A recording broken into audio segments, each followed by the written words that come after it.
How's everybody? So we got a fun review today. We're talking about the newest installment in the Matrix franchise, The Matrix Resurrections. It has been quite a long time since we had any sort of new entry in the franchise for The Matrix. It's been 18 years since Reloaded and Revolutions came out back to back in 2003. So 18 years later, we close out the year 2021 with a new entry in the franchise. In this film, we now find Neo once again as his life takes an unexpected turn as he's plagued by strange memories and finds himself back inside the Matrix once again. As someone who is a lifelong fan of the Matrix franchise, I did go into this film a little bit nervous just because of the fact there's so many years in between the sequels. Lana Wachowski is the only one that returned for this film, and just the fact that with the way Revolutions ended, I wondered how we could really resurrect this franchise for a modern audience, and for the most part, I think they did a hell of a job trying to do so. The choices made in this entry are actually pretty bold in the way that they've chosen to sort of reinvent the Matrix, twisting and bending what we know from previous entries, while also sort of remixing and reinventing it to fit today's world. The Matrix has always been sort of ahead of its time when it comes to its themes and its messaging, so I wasn't really that surprised when we go in that direction in this sequel as well, as we get pretty meta and goofy at times, as it's made clear right from the beginning of the film that we're poking fun at stuff like nostalgia and reboot sequel culture in a complex and creative way.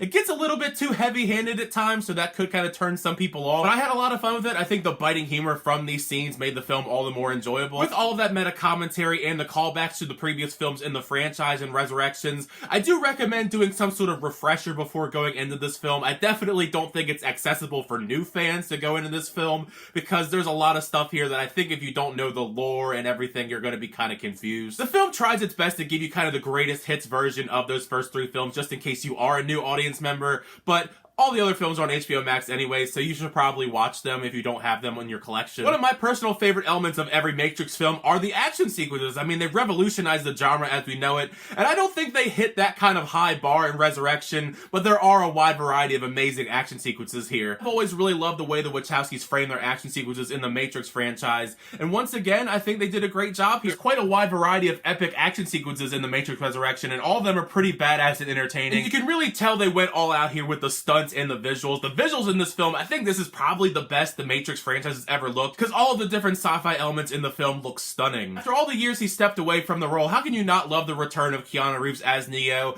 Yes, he does look a lot like John Wick in the film. That did kind of distract me, thinking about, I wonder what John Wick would be like in the Matrix universe, but it was still pretty great. One little side tangent here, but I actually met Keanu Reeves around the time the first Matrix film came out. I was about 6 years old. They were doing filming for The Replacements near me. They were practicing at the local high school field. My mom wanted to meet him, so we went up and met him. I had no idea who this man was because I didn't watch The Matrix when I was 6, 7 years old. But looking back, I really regret this picture. I just had to share it with you guys because I would be a lot more excited to meet Keanu Reeves in 2021 because Keanu Reeves is the man. But yeah, Keanu Reeves effortlessly slides back into the character of Neo and is one of the best parts of the film. Same goes for Carrie-Anne Moss. I think both of them were fantastic, showcasing their great chemistry on screen with one another. And it is to the film's benefit that their connection is so strong because it really fuels the best part of the story, in my opinion. I even love the new additions to the cast, Yahya Abdul-Mateen portraying the new Morpheus. It did take a little bit to get used to him as the new Morpheus because he's not Lawrence Fishburne. I do think Lawrence Fishburne is the better Morpheus because, I mean, he is Morpheus. But it slowly grew on me as the film progressed and kind of won me over by the end. And same with Jonathan Groff and Neil Patrick Harris. Both of them,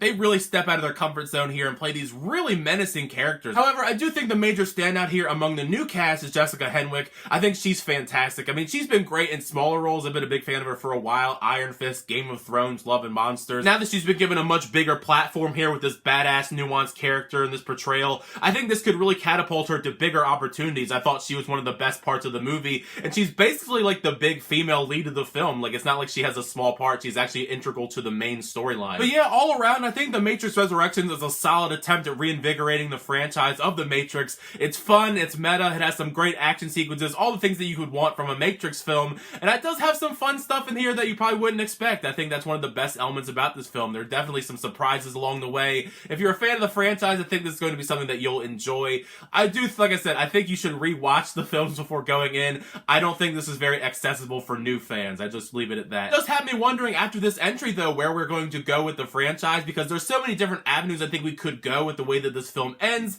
and some of those opportunities could be very exciting if they are explored, whether they're on HBO Max or on the big screen, because the film is going to be in theaters and on HBO Max next, so make sure you check it out one way or another. If you heard my thoughts on The Matrix Resurrections, make sure you share your thoughts down below. What did you think of the film when you get a chance to check it out? Did you like the film, not like the film? Where would you rank it among the 4 Matrix films? I guess if you want to count the Animatrix, you can too as well, because I'm not really sure, because I like some of the stuff in the sequels. I think this might be second or third, because I mean, the first film is the top tier film that, you know, action films probably ever, so the bar is kind of lower when it comes to the other entries, just because that first one is just so amazing. But thank you guys, as always, checking my reviews. I really appreciate it. Make sure you like the video, so subscribe to the channel if you havenent already. So reviews, reactions, unboxings, and more. But next time, I'll see you guys later.